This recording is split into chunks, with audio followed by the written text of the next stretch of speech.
All right, cool. All right. So I recently saw the movie Once Upon a Time in Hollywood, and that's by the director Quentin Tarantino. And there's a running joke in my family that Quentin Tarantino's movies were so violent that my dad said that I couldn't see any of them until I was 35, and he joked that they were even too violent and too graphic for him. So naturally, that weekend after Quentin Tarantino came up, I saw *Inglourious Basterds* on Netflix. So since then, Quentin Tarantino has been one of my favorite directors. So I was really excited to see *Once Upon a Time in Hollywood*. *Pulp Fiction* was another one of his movies. *Django*. *Pulp Fiction* has all the great memes with Alex Travolta. So I was really excited to see *Once Upon a Time in Hollywood*. And one thing that's really interesting about this movie is that it's the slowest paced movie I've ever seen. So it's 3 hours long, but really nothing happens until like the last 20 minutes of the movie. So the entire thing of the 3 hours is just basically establishing the setting of the movie. So you see Brad Pitt and Leonardo DiCaprio in this movie, and it's just establishing their life in LA. So Leonardo DiCaprio plays a washed-up actor, and Brad Pitt is a stunt double. So Leonardo DiCaprio lives in there's this juxtaposition between the way that they live. So Leonardo DiCaprio lives in this big house up on the hills of LA, while Brad Pitt lives in a trailer park behind the drive-in movie theater. Like many of Quentin Tarantino movies, there's many different plot paths that are followed. So there's drama and... sorry, I saw it many weeks ago, so it's hard for me to remember quite how it goes. Just because, once again, it's so slow that it's hard to like pinpoint exact events. But there's shots that go on like 5 minutes longer than you think they should. So at one point, Leonardo DiCaprio asks Brad Pitt to fix the antenna on the roof.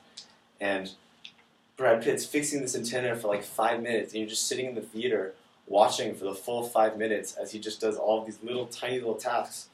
But then in the climax of the movie, it's so violent that like you have to look away and you can't watch. At one point, one of the characters gets burned with a flamethrower that had been used as a prop for one of the old movies.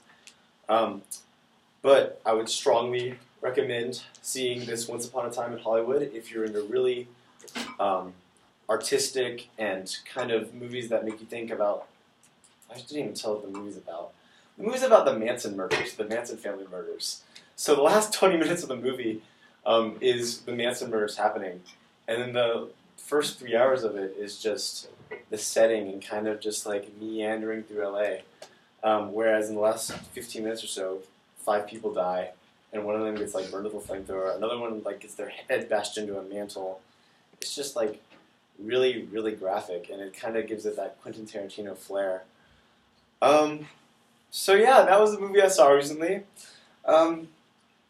Thank you all for listening to my speech, and I hope all you guys have a great day.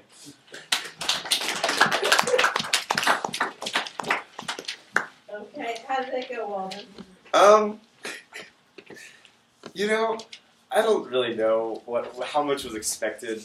This speech is really what it comes down to, because it's a difficult thing to do. I think with all these other speeches, we practiced like 5 times. You made an outline. You heard yourself and what was missing for 5 times. Whereas here, I was just like, oh yeah, they probably already know that, and I've been thinking about it for the last 2 minutes. So naturally, they already know all about this movie, so I can just kind of jump in. I don't know. It was interesting to do. Yeah. You might want to ask your audience like how many Oh, yeah. have seen it? Yeah. Has anyone seen it? Yeah. Has anyone else like a Quentin Tarantino, like any other Quentin Tarantino movies, like Django or? Yeah. Anyway. Okay. All right. It's one that I want to see. Yeah.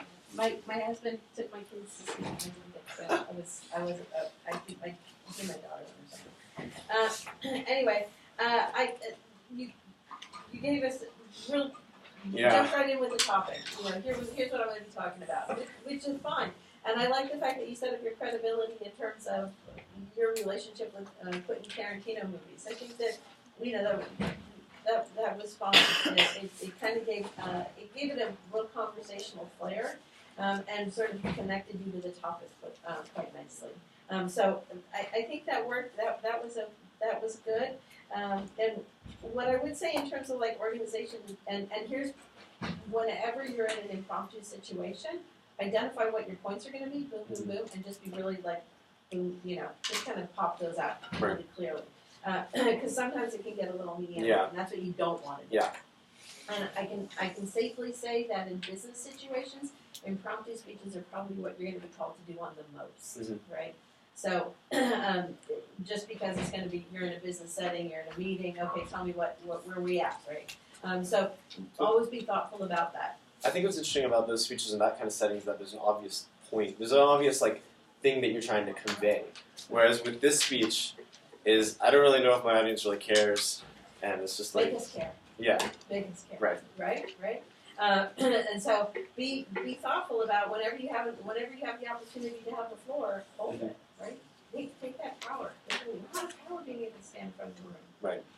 So that would be my one suggestion. A few I thought you were better with your gestures. I noticed at one point you just kind of went, okay, I got to kind of calm down. But then the cool thing about it was you settled down. But then when you were explaining something, you actually used them really effectively. So you can watch a video. Right. But I noticed I made a mental note of that. I thought your eye contact was really good. You have a nice job with volume and rate and that sort of thing. You bring your personality when you speak, which is always really cool. Those would be my comments. All right. Thank you. Thank you.